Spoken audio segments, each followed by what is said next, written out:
Good evening and welcome to another edition of African Americans Ain't Africans, the think show that proves without a shadow of a doubt that the so-called African American didn't find his or her way to America in the trunk of a ship. I'm your host, the indigenous one. Now, the last week we talked about the 9 areas of human activities. And I saw a post yesterday that just blew everything out of the water.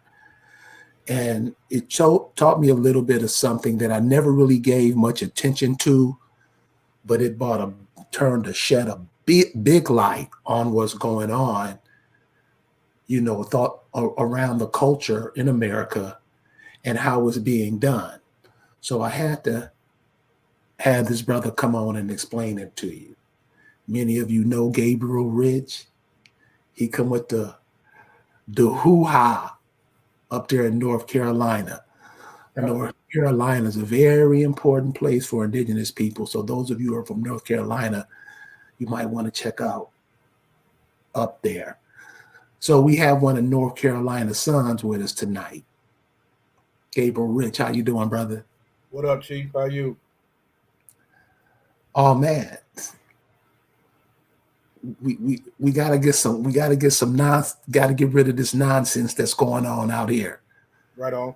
And call it right for what it is and what it does to us. Because my camera just got knocked out. I'm gonna get it back. Go ahead, bro. I'm sorry. Yeah. This what they're calling entertainment, what they're putting out there for indigenous people to consume, how bad it's gotten. I don't think we can consume much more. True. So you put out a post on this guy that played a very prominent role in African Americans, Blacks entertainment. I would like you to explain this guy, what we talked about last night. And I'm gonna kick back and listen. You have the floor, brother. All right, well. What's up, everybody? What I did was, my bad, OCO everyone. What I did was I made a post because I've been actually studying this for a minute, and it goes back to even before I realized my indigenous history. Right, this goes way back to really like the 70s, 80s when I started going up north to spend my summers. So. I made a post about Luther Van Dross and how if you take a look and if you study his history, Luther Van Dross is clearly of Dutch descent, starting with his name, first off, right? So I did a little research into Luther, did a little research into his father, did a little research into his genealogy, if you will. Okay, so what I was saying in that post is that they always talk about how we're mixed with this, we're mixed with Asian, we're mixed with Caucasian or European or whatever, but they never talk about the admixture of Europe or what they call Black Europeans, because they were here long before Caucasians ever arrived here, as you know. Okay, so New York at the time, New York was colonized by the Dutch, and you're talking about probably about the 1500s, late 1500s, 1600s when that happened. But they came long before then. They came through trade. Do you remember the map that you did where you were talking about how Europeans didn't necessarily come all the way down to Atlantic to come down to the south? They came over basically Greenland, over the shoulder of Canada, and came down? Yes. Exactly. And that's exactly how they did it. Right. So mainly, if you want to talk about the Scandinavians came first because they're the closest. Okay, but the Dutch are right there in that area. You're talking the Netherlands, so you're talking right in that area. So they called New York, was originally called New Netherland, right? And the strip known as Manhattan, known as part of New York City, was called New Amsterdam. Of course, that was before the English took it over. The English basically took it over from the Dutch. And named it New York. Gabe, but let me get and jump in right here. Sure. So, what you're talking about, New Amsterdam and New Dutch, that's kind of the same thing in the South with like Florida, Spain, Portugal. Right. They all went through there before this English, that we're so-called following now. Right. Same thing, Exactly. right? Exactly. Okay. Same exact thing. Kind of Spanish came to the West Coast because they traveled to the Gulf of Mexico and came to California and places like that. Like you said, the Portuguese, particularly in South America, right? Right. The Spanish in Central America, Right. Florida, parts of Right. New Orleans, and then of course the French. Yes. Right. So, okay, with New York, it was a different animal. However, New York is primarily New York was originally Scandinavian. Yes. And Right. copper colored lifestyle. Yes, it's named after York, England now. Right. But he's talking about prior. Exactly. So, and they were the first ones to start with the whole new thing anyway. If you go up to Canada, you've got Newfoundland, you got new this, new that. And Newfoundland literally means newly found land. We found this land, it's new, it's ours. So they were a different animal. The Dutch were very much a different animal from the English, who were a different animal from, say, Russia, who or Tartaria or whatever you want to call it. All right, which was a different area, really, even from the Bavarians, who had more in common with the Russians than they did, say, with the Scandinavians, because they were all different cultures. All right, so in New York, in particular, they settled in. And a lot of them never went back because once they discovered what was here, there was no point. So what I'm saying to you is that there are certain families, right, particularly in New York, right, because a lot of them have Southern roots, obviously. They, because of the migrations in the 20th century, how we went up because of jobs and all this other stuff, because of, the industrial deal. But before that, you have some families in New York who are Negro families who have never been down south. All right. They don't know anything about the South other than venturing and traveling. All right, they are strictly from what would be the tri-state area: New Jersey, New York, Connecticut, all of that, Pennsylvania. If you want to add Pennsylvania, they know nothing whatsoever about the South. And the foreigners who came over, they pretty much melded in with them. And those foreigners, a lot of them are Scandinavian, Dutch. Wow, what else is part of Scandinavia? Swedish, Swiss. Now Norway. Norwegian, all of that. They settled in what would be New York. Particularly, they traveled to New York Harbor a whole lot. Damn, dude. I never even looked at it like that. Yeah. So Luther Van Dross' family is one of those. Luther made a statement about, he didn't know anything about the South. He's New York born and raised. His father was New York born and raised. His father was New York born and raised, and blah, blah, blah. He could go back centuries. So he is one of those families that, they are strictly from the northern part of America, minus Canada, of course, because that's really the northern part. But, he's one of those families. And his family clearly integrated in with the Dutch. And what they did was, originally, Van Dross would be it was two words, and you would say like Luther Van Dross. You wouldn't say like Luther Van Dross like we say, right? One word. And they did that to Americanize it, to blend in. So normally you would say, like saying Lee Van Cleef, Dick Van Dyke, you would say Luther Van Dross. That's how it would go. So really what they did was, because obviously his mother was American. All right. And I believe his mother's mother was American. And then going back about maybe his great grandmother, she may have been partly Dutch, partly, American.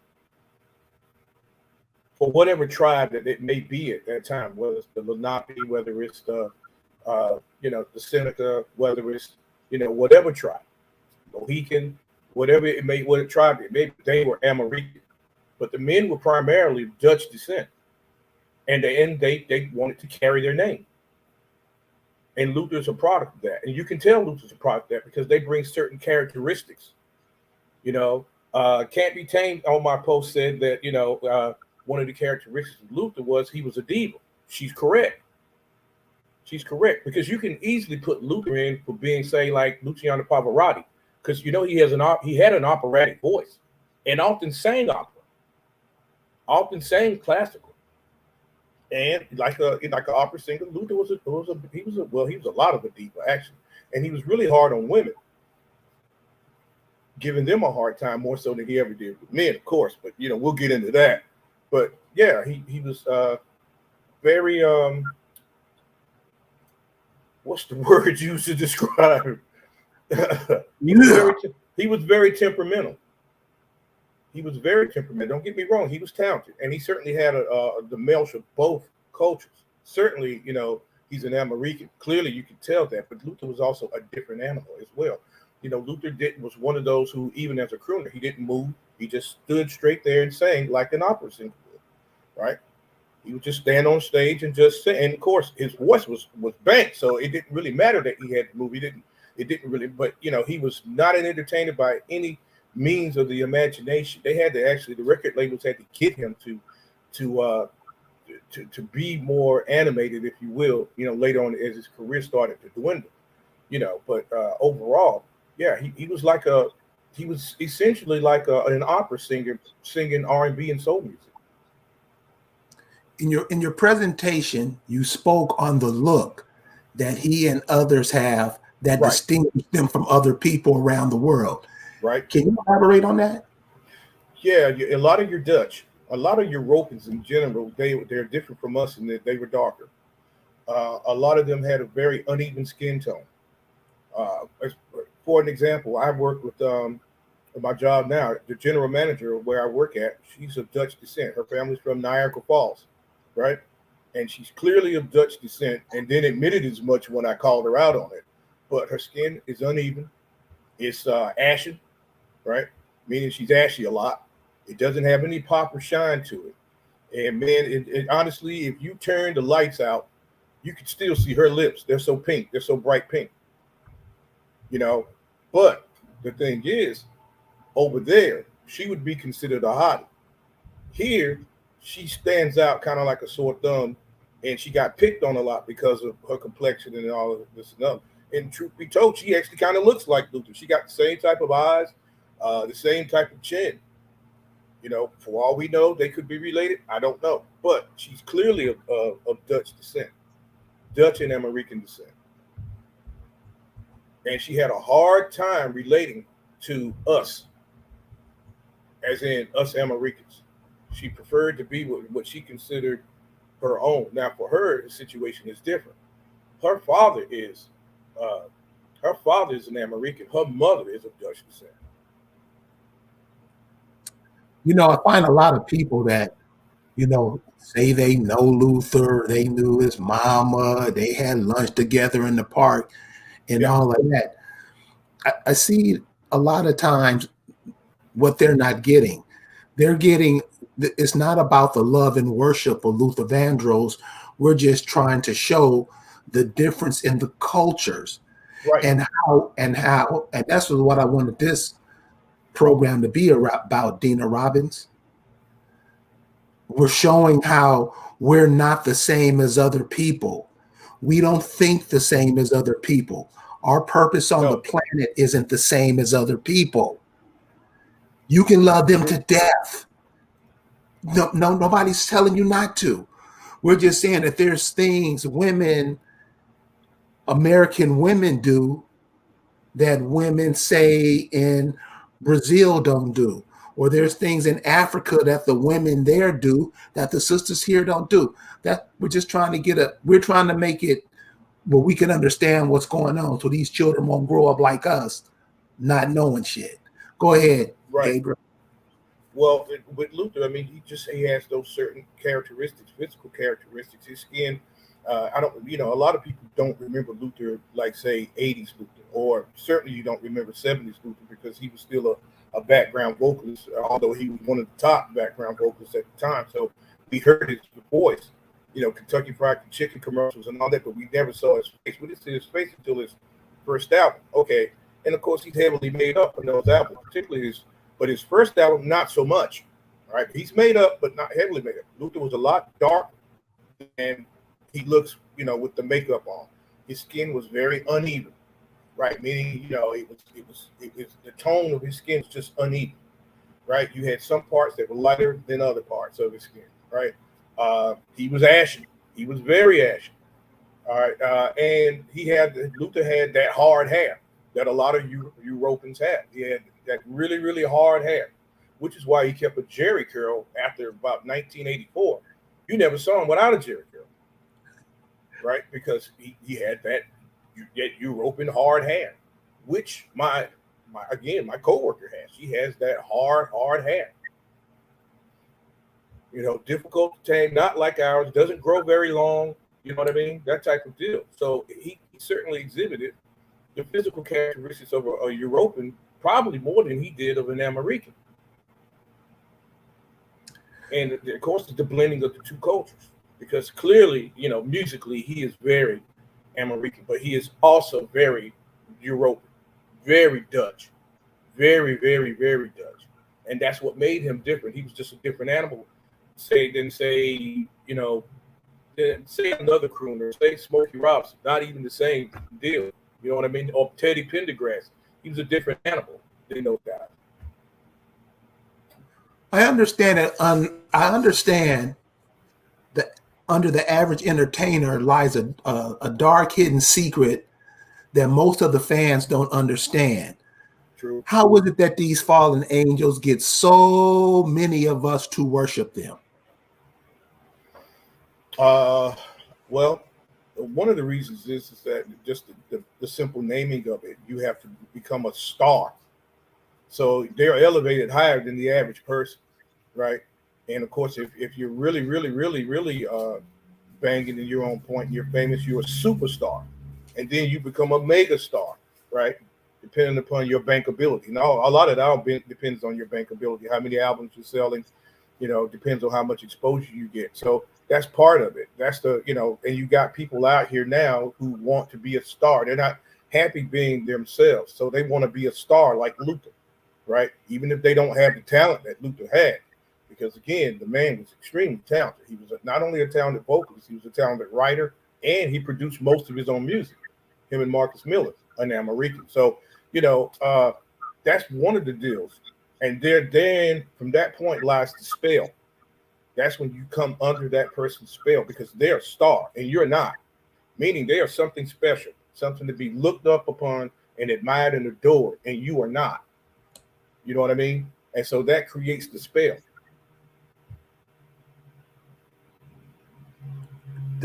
I don't get the worship, man. So, obviously, I met him one time in Los Angeles, and he was a dick. Yeah. Yeah. And so I never just that's about people who are elevated to that status. Right.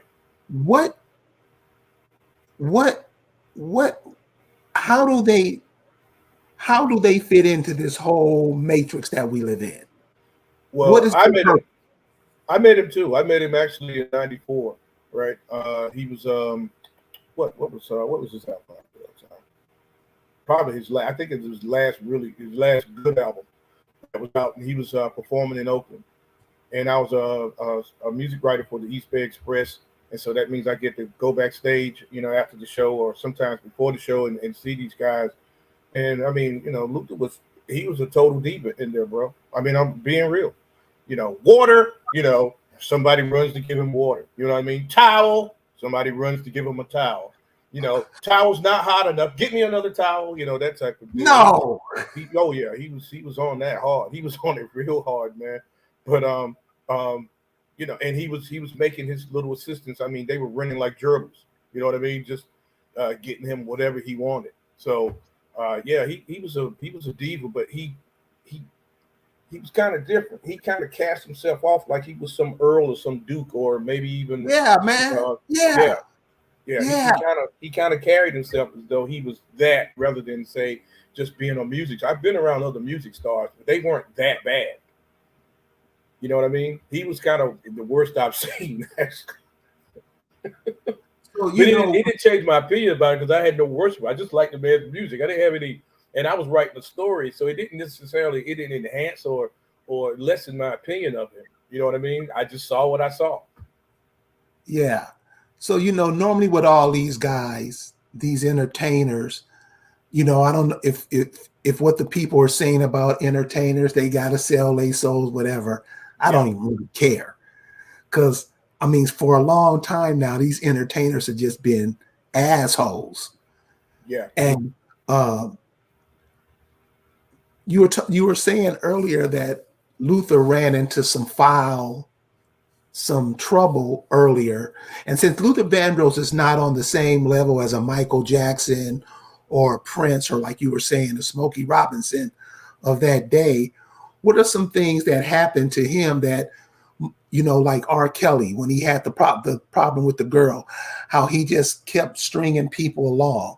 Yeah. What are some things that went on in Luther's life that we could look at as obvious, but since we turned our head to it, and I don't want to hear that, Right. this cat Well, was able to get deep in our midst. well, it's pretty obvious that Luther was gay to anybody who was paying attention. I think we all know that. I mean, he never admitted it, and wouldn't expect him to. Freddie Jackson ain't admitting it now, and I don't blame him. He's not trying to affect his bottom line. But Right. it's pretty obvious to everyone that Luther was gay. Remember, he would go through gaining weight and losing weight. When he Right. had a lover, he gained weight. And then, when he lost a lover, he didn't lose weight. Right. That's what, big Luther, little Luther. That's how we used to make those comparisons. But somewhere along the line, and I think this happens to a lot of them, particularly when they move to, like, say, from wherever they're from, which Luther obviously being from, New York City, and moving to L.A., it becomes their downfall. And in the case of Luther in the 90s, early 90s, Luther committed vehicular manslaughter. And it was about 2 in the morning. He killed a guy. A guy went over the embankment, as a matter of fact, where they're going, around a curve. And he had the members of Menudo in his car. He had at least 3 members of Menudo in his car at 2 o'clock in the morning, and he pretty much had this accident. And he was under the influence. So evidently, Jet talked about it. Jet reported all the stuff back in the day. Jet used to report stuff that nobody else could. It was Jet that told us that Teddy Pendergrass had a man dressed as a woman in the car in his accident. So they reported that this happened, and then all of a sudden you didn't hear about it anymore. And 9 times out of 10, that's probably when Luther they basically fixed the problem for Luther. But there's a price to be paid when that happens. They own you from that point on, and I think that's what happened with Luther. I never saw Luther doing Masonic poses before that happened, but after that happened, he always did a Masonic pose, one way or the other. And I think he was careful of that. I think he was careful of that in the beginning, but after they owned him, it didn't matter. Well, you made the observation that he was gay. Does that play in any way of what is happening in the culture today? I mean, was he used to help spur that on? Especially when that music, a lot of the music that he was into, is still played on the airways hundreds of times a day. Right. Well, the thing about Luther is he didn't necessarily put any femininity into his singing. Males could relate to him as well as females, obviously. So, or females could relate as well as males. Both could. I didn't see that pretty much in him, because he pretty much kept that lifestyle. He kept away from that lifestyle. He never talked about homosexuality. He would never put it in his music. Say, unlike somebody like, say, Michelle Endegarcello, who announces she's gay, and that's why she can't sell no records, because nobody wants to hear that you're gay. You got to give people the illusion that you're heterosexual. Well, Right. like Freddie Jackson and Maxwell does it. A number of these guys, they're gay, but so not so much Luther, but I will say probably in the sense of the European culture, yes, because a lot of your opera singers during the time period, even today, even during the classical age, right, post-classical age, they were gay. I mean, very gay. And Luther, he certainly fits into that frame. And there were reports, even then, that his father also dabbled with men. I don't know how true that is, but I've heard the story. So I think in terms of the European side of it, and I'm saying this from experience of knowing people I've known, you go back now, and you meet people from New York, Connecticut, places like that, and they're just different people. They're different from us, even though they're born and raised here. Even though they have certain, obviously they have ancestors that are from here as well, right? Because they're a mixture, right? But they're just different. And one of the things that comes up a lot of the times is homosexuality. Wow. So that okay. So let's talk now about the culture that they get into to get into the arts, Right. to get into the arts, singing, dancing, making movies, whatever. A medium where you put out ideas through the arts. Right. Is is he doing it just for entertainment? Is he being used to carry out a certain mindset? You mean Luther or the average entertainer today? I'm talking about anybody. I mean, anybody that gets into that entertainment, because you just don't walk in entertainment. I'm doing this. You gotta check all these boxes. Yeah, yeah, yeah. It's a different animal than when you say Luther was doing it. Again, Luther was a writer, a producer. Could he could play piano. Luther was talented, and for Luther, he was trying to get his voice out there, his sound, his music, which is why he collaborated with Marcus Miller. Today, however, it's completely different, and I could take it really. I start the era now where you get out here and you sell your soul openly now to the Mary J. Blige era, because I know it's a lot of sisters and brothers are going to get pissed at me about that, but Mary J. is marginally talented as a vocalist. Can't write a song, can't play an instrument. Is totally reliant on the industry to do for her, right? Uh, and in order to get there, when you don't have that type of talent, you'll do anything. You see what I'm saying? You'll do pretty much anything when you don't have a lot of talent. Beyonce is a perfect example of that. I know a lot of people feel that she's extremely talented. She's not. She's a marginal singer. She can't write. I'm not even sure she can read, to be honest. But that's another story. All right, but she can't write. She can't produce a song. Can't play an instrument. Michael Jackson could play 3 instruments. People tend to forget this. He just wasn't a singer and a dancer, and he wrote a lot of the songs. So, but you take someone like a Beyonce or any of these little rappers out here now, little R&B guys, they're clearly selling out because they have to go so more above and beyond now. All right, it's not about their music. It's he's gay. What's the little gay cat who's a country singer? Can't think of his name now. He's on all the commercials now, and you think he's not getting that exposure because he announced that he's gay? It certainly isn't because of his music. You see what I'm saying? I can't think of his name, but you know, um, they're propped up now. They're pretty much to the point where it's not about their music or their talent. It is about what the industry tells them to do, more so than anything else now. So they are willingly to be rich and famous, to be a star. And there's that word again. They'll do whatever it takes. Sleep with a man, bet I'm sleeping with that dude. You know what I'm saying? And they may even have to take it further. And you can tell the ones that do because they become very jaded when they get criticism their way or criticism for people like them in the business. They get defensive. They get really defensive. You don't know what it's like in this business and this and that. You wish you could be me. You broke. They try to clown you then, right? Yeah, and try to get off topic and deflect because they don't set up here and so like a Kevin Hart, for an example. He is marginally as talented. I can't remember one joke he's ever made. I can't read, and that's the of a comedian. The whole sign of a true comedian is you remember their jokes, correct? I can't remember one joke Kevin Hart has made, and that's because again, they bought him up for Wasichus, right? He never did the chitlin circuits. Kevin Hart basically came up doing comedy for Wasichus, so he didn't necessarily have to be funny. And to top it off, he's not funny, so he just flails around like a little hobbit on steroids. You know what I'm saying? So a guy like him, he'll do whatever to remain famous and rich.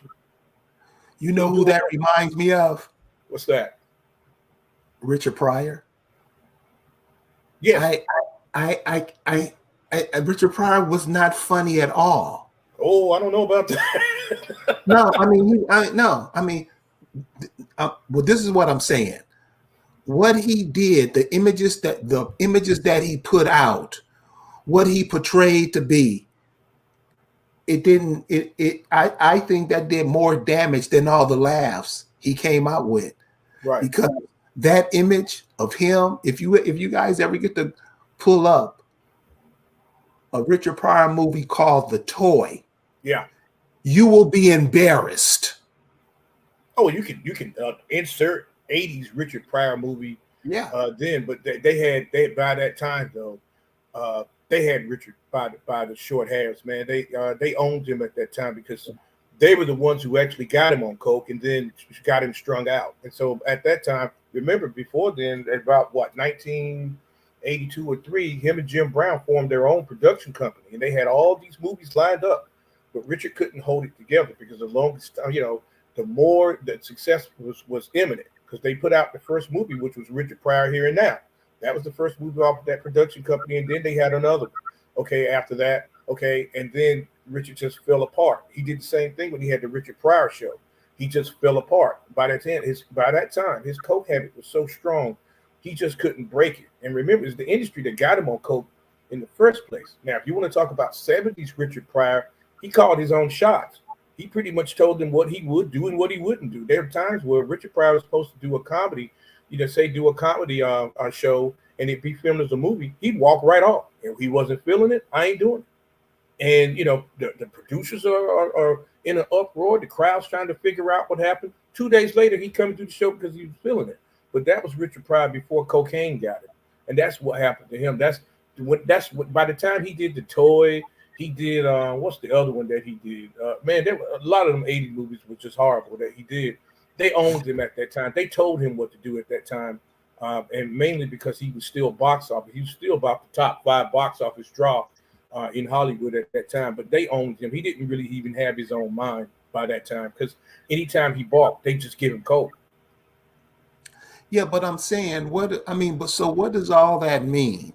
So if this cat right here, those are the kind of things that still should be going on, like Warner Brothers, like 20th Century Fox. And I'm saying, what kind of society is this? Because it seems like a lot of these cats got to go get in that art society, what they call art, Right. and do whatever to get on the stage. And I don't think that's helpful to us. Yeah. Yeah. I get where you're coming from. I mean, And that's all I'm saying, man. It's like, yeah. come on, man. Damn, everybody got to get on cocaine. Yeah. Yeah. Well, No. it's the entertainment industry. It's the music industry. It's a show business. And on that business side, it's really about the bottom line. And they're not going to do anything to affect their bottom line.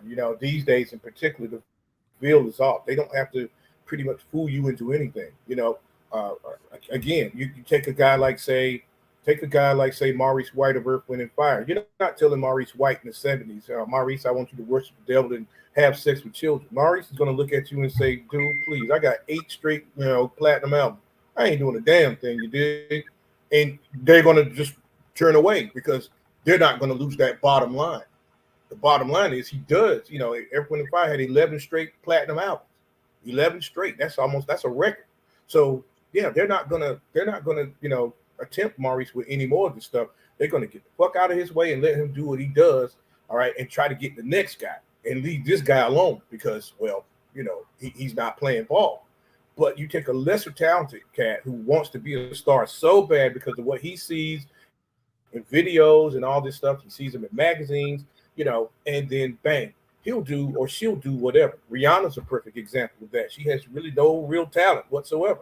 But I mean, she sounds like a white girl. Honestly, when I first heard Rihanna, I thought she was a white chick. Right? She sounds that bad. But you see her everywhere. You see her in certain magazines and this and that, right? And they propped her up. They put her there. And they put her there because she was willing to do all of that other stuff to remain there. So literally they made her a star. She didn't have star in her on her own. They made her that. Beyonce, the same deal. They made her a star. People forget that Beyonce's father was in the industry, worked for Motown. So what did he do? he had the deal of where he would take artists that challenged her, right? That were in competition with her, and he would go to their managers and buy the managers out. That's why Floetry disbanded, because he bought their management out, and they sold Floetry out and put them on the shelf. Did the same thing to Jasmine Sullivan, actually, but R. Kelly played a hand in that as well. A So genealogy was season 2022 says, wasn't the toy like some slave type movie? well, it Genealogy. was. Yeah, Go it ahead. was genealogy. Go ahead. Go ahead, Gabe. Yeah, it was. It was. Richard Pryor was basically bought and purchased by Jackie Gleason's character, character by Jackie Gleason to basically be a toy for his son, to basically be entertainment for his son, 24/7, 24/7. And Richard was so coked up in that movie that you could clearly see that it really wasn't Richard. He was there, but he really wasn't there. You get what I'm saying? He was just doing it because, well, number one, he was under contract to do it, and this was a contract that he signed after he got out of the production deal that he had that was going to make him and Jim Brown an ass ton of money. So every time he started to rebel, they would just offer him more cocaine, which is one of the reasons why he poured the alcohol and stuff and set himself on fire.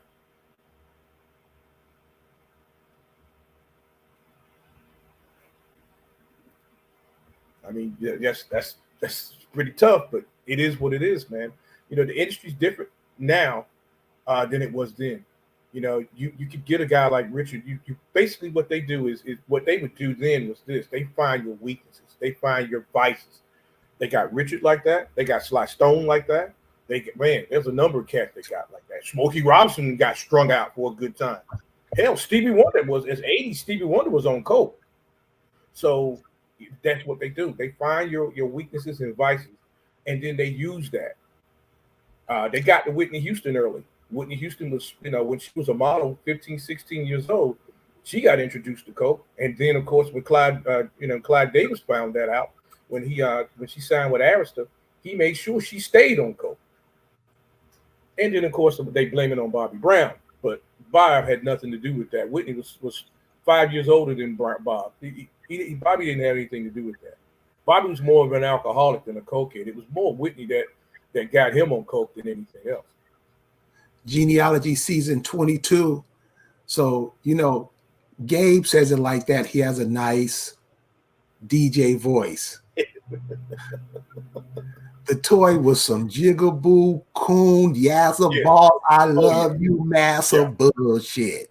Yeah, that was some straight jigaboo. It was some coon shit. I mean, straight. And not only that one. I mean, he had a lot of them in the 80s that were like that. Yeah, he did. But my point is this: we're not going to be here one day. The children being born today not going to be here one day. And I'm just saying, as indigenous people of America, if you have Facts. Talent like Richard Pryor, if you have all this stuff, you have to be looking at least down the road to what's coming next. Yeah. And I'm sorry, man. Damn. We just taking too many L's because people just want to live that life.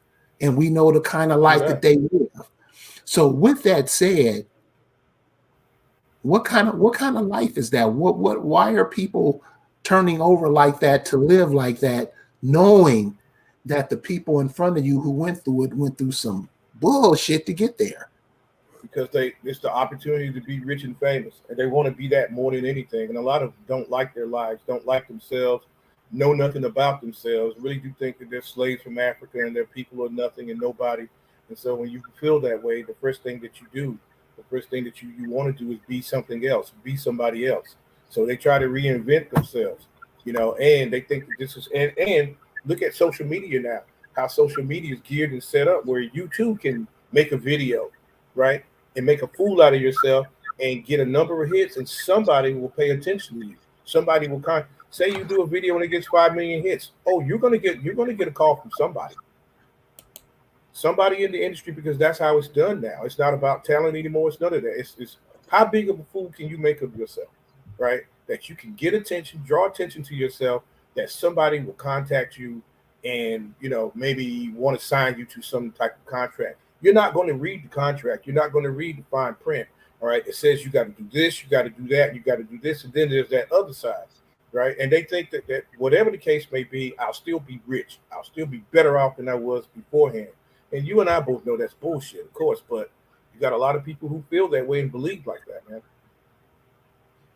So these entertainers, the Luthers, Sly Stone, all of these cats,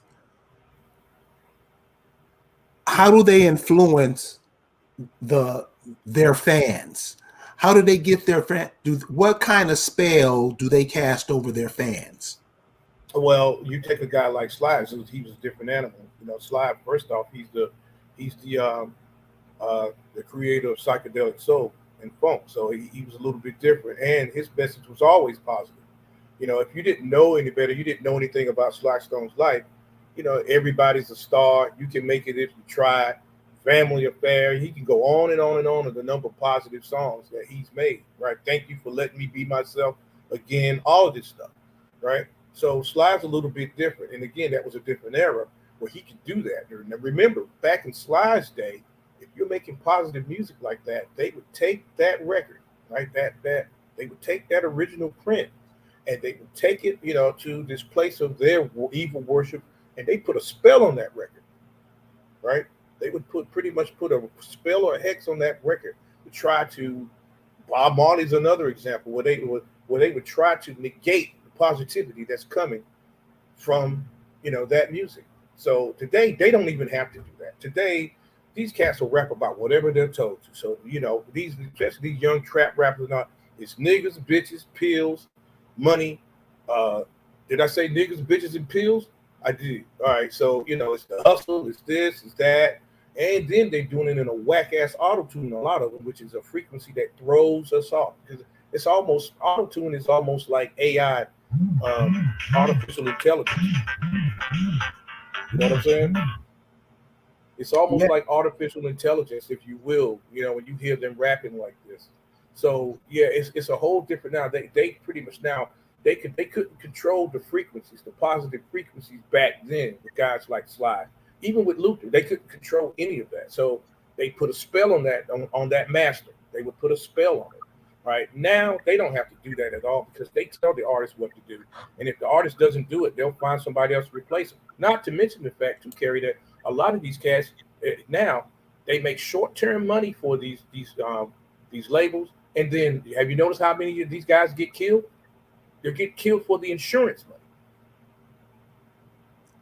What? A lot of these rappers, yeah. A lot of these rappers, young this, little doggy, whatever the fuck his name it might be. But yeah, he puts out 2 successful songs, he get 5 million in downloads, 5 million downloads or whatever. Okay. Then the next thing you know, he winds up dead. Because a lot of these guys, these labels and a lot of the managers are killing them now. They're murdering these guys and they're getting the insurance because they've already taken out life insurance policies on them. And so they're killing them. So I don't get it. I don't see it, and that's one reason I don't even follow it because it don't make sense to me no more. So what are these guys making money on if nothing tangible is being sold? I mean, if no records are being sold. They're doing what they always done. Truth be told, I mean, record companies are kind of not like they once were. And of course, record labels are nothing more than just they're banks anyway. So a lot of these guys are getting forwarded money, right? All right, and getting forwarded a line of credit. That's really what it is. A line of credit, okay, where they can buy whatever they want to do, this and that, because the label's going to get their money back off of them anyway after they murder them. So yeah, now it don't even pay to be a rapper or a singer or whatever now because it can cost you your life. And I don't. It's that simple. I don't get the talent. I don't even see where it's entertainment. So, like you were talking earlier about a group called Earth, Wind, and Fire. And I'll just name people that everybody knows because their music is so far off the hook. A Michael Jackson, a Prince, a Stevie Wonder, a Aretha Franklin, Gladys Knights and the Pips. These people, they had something. You know what I'm saying? Oh yeah. They Oh they yeah. had something that was tangible. Am I making sense? Oh yeah, yeah, but no doubt. You take Curtis Mayfield. Curtis Mayfield, probably the Yes. most, well, one of the most positive cats out there. And so what? When Curtis, they approached him that last time to play ball, and because remember Curtis owned his publisher. So okay, when they approached him to play ball and he wouldn't, what did they do? They dropped the what's the name train on him in Prospect Park in New York for a show he was about to do and paralyzed him. And what did he make after that? His last album before he died, New World Order. I'm trying to tell you what's going on with it. Could you explain what owning publishing means? Owning publishing is basically owning your musical content, your written musical content, right? And that is the bulk of the money, of where the money is made in the publishing. And so most artists, 99% of the artists, don't own their own publishing. All right. And the 1% who do are very fortunate to, and they are also marked when they do as well. They're marked people because the industry at some point is going to come at you and want to take your publishing away. They did it to Prince. He got it back. As soon as he got it back, he did. Right. Michael Jackson took over 51% of the publishing for Sony Records. Right. Okay. To get it back, they killed it. You know what I'm saying? Sam Cooke owned his own publishing company. Right. And as a result of that, RCA wanted to cut in on it. He wouldn't let him because Sam was making $1 million a year. Sam was making more money in 1964 than any artist out there. He was pulling in $1 million a year. Okay, so RCA wanted to cut in on it. He refused, and they killed him. So publishing is the lifeblood of the industry because that's the written content. Those are people who write songs. They want to own the songs that they write. So people, with that in mind, start having your own publishing companies where you publish books, any kind of material, and stop giving it to other people just so you can make a few more pennies. Because when they sell your stuff, they're going to take the bulk of the money. Think about that. You are somebody. Exactly. You are somebody. You can do that. Whatever. Exactly. And Stan Orr is right. Yeah. I'm sorry, Kim, but Stan Orr is saying many of these label managers are warlocks. He's exactly right. They're warlocks. They're witches. And they run the industry. Yeah, man. So, yeah, a cat like Luther Van Dross, he was definitely, I mean, I didn't get him. You know, I get cussed out when I talk about it, but most of these entertainers, man, shit, they warlocks themselves. Yes. Yes, a lot of them are. A lot of them elevate to that status. For a case in point, Beyonce is a witch. She is a straight up witch. So are you familiar? Kardashians, they're witches. Are you familiar with the flack she's getting now over this song Church Girl? Yeah. Yeah. What's up, cuz? I mean, seriously? Seriously? Did you hear the song that the remake she did with the Isley brothers with Ron Isley? Make Me Say It Again, girl? No. They turned it into soft. They turned it into soft porn, and of course, Ron Isley, they own him now. You know, they didn't send him to prison for tax evasion. He's been evading. He's been dodging taxes since the 70s, and when he got out, they own him. He's going to do what he's told to try to remain relevant now. I mean, Ron's easily in his late 70s, so he's going to do what he's told. But yeah, they turned that song into soft porn because that's the only way they could do it. Because again, Beyonce doesn't really have talent. I'll give you a storyline. Okay, Luther Van Dross was forced to do "If This World Was Mine" with Beyonce. Now he did it first with Cheryl Lynn, right? And of course, it was a hell of a song because they're two talented singers. Okay, they're in the studio together. Now I know this for a fact. They're in the studio together, and Beyonce starts singing. Now he's telling her to sing in the key of this, and she can't read music. She doesn't know what's going on, and then she's singing horribly. So what did Luther do? Luther told her that, I'm going to record my shit at home. You stay here and get this shit down. I'm going to send mine in. I cannot put up with this bullshit. And he walked out. Why? Because he's not used to working with non-talented people. And he only did it because Clyde, but that's when he signed with J Records, and he signed with Clyde Davis. And you know you're signing with the devil with Clyde. All right, so but he wouldn't put up with it. He wouldn't put up with the fact that, one, this chick can't sing, and two, she's dumb as fuck. And I can't work under these conditions. And he left. He sent his, he recorded his vocals at home and sent them bitches in. I don't, 'cause I don't get it. I don't get I don't see no talent nowhere, man. I don't see it nowhere. Yeah, you're not, the talent is out there, but those guys, again, when you have when you know that you're talented, and that you can make a difference and you can impact people, you're less likely, very, very less likely to do deals that the non-talented people who have no artistic integrity, because they're not really artists, will do. So I know quite a lot of artists out here, a lot of artists, because I was in the indie world, particularly the indie soul world, for a good minute. Still am to a degree. Keep my ear close. They'll never play those games. If they do their small shows and sell their albums, they're going to do that. But they're not going to get out here, and do the stuff that goes against their spirit, their soul. You know what I mean? That goes against everything that makes us what we are. They're not going to do it. It's the non-talented ones that will play that game. They'll readily play it as well. They'll readily do it. Yeah, when I say no talent, I know there's people out there. I see them all the time.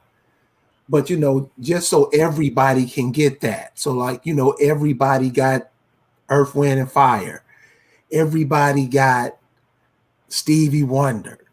Those groups that were really, really, really had something to say. Now, dude, that's nowhere in sight.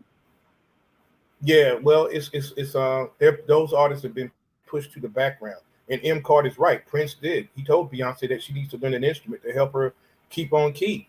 Shaka Khan told Mary J. Blige the same deal. You need to learn to play piano to help you, because Mary sings woefully off key, and so does Beyonce. Plus, she yodels at that. Those are no-nos in the business. You're never supposed to yodel. You know what I mean? You're never supposed to caterwaul like Mary does. Those are just no-nos. So it's to the point now where those artists are going to be pushed to the background. They don't want you to hear those artists anymore. You know what I mean? Just like they want everybody to basically be, every brother to be either gay or a thug, which in the case, a thug, you practically gay anyway. So basically they want you to be gay.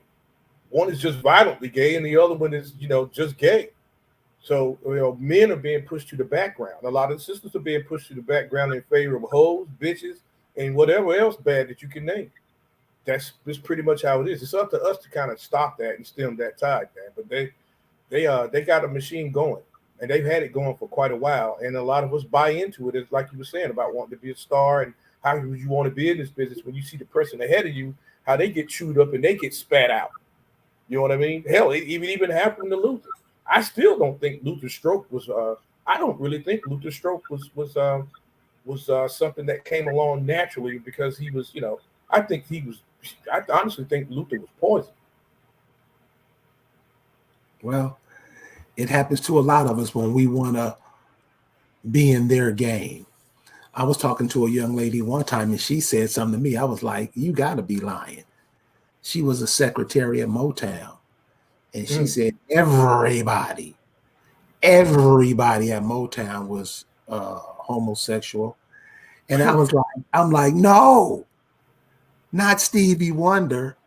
She was like, he's the only one that nobody can verify. But she said everybody there was. So That's what I mean about getting into that. I don't care what record company, because the record company is going to be part of something bigger than that. So when you get into these record companies, what do you have to do to stay there? And and I'm just seeing that as, damn, really? This is what we want. This is what we send our children to. So Gabe, closing Yeah. out, man. Last words. Give it to us. Okay. Well, last words is this. First off, I'll have more about these admixtures, in particular when we start talking about the New York area, where you have admixture of North Africans, in particular, like a guy like Rakim, who's clearly of North African descent, right? I'll have a lot of that coming as time goes on.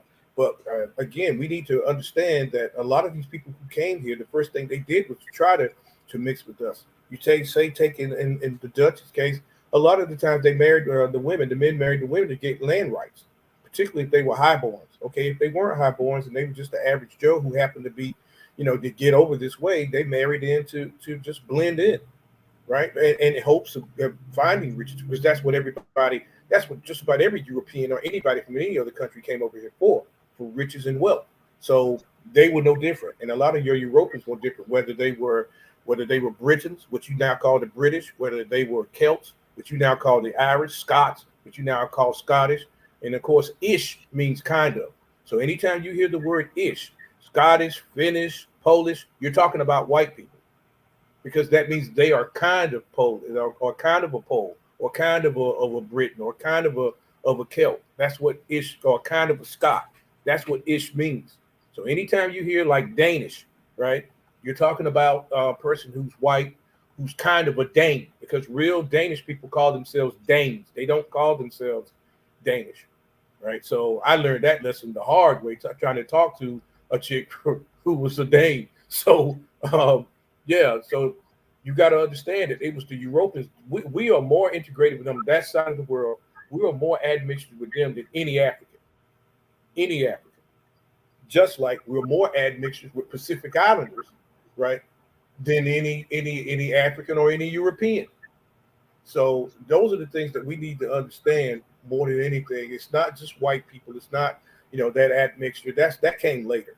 That came much, much later. And actually it's still ongoing now. As you can see, what they're trying to do is they're trying to whiten us up now, like they've done in Europe, like they've done in other places.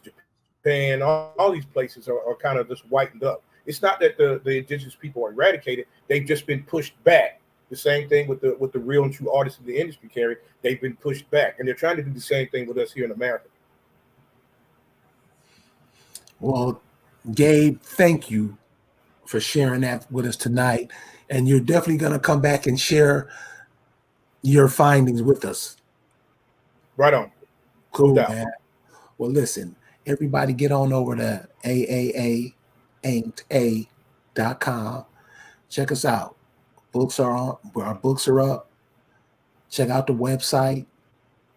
If you know people that want to, simply find their families, find out where their people are from, find new ways to do it, ask questions, because who knows? You might be from Denmark.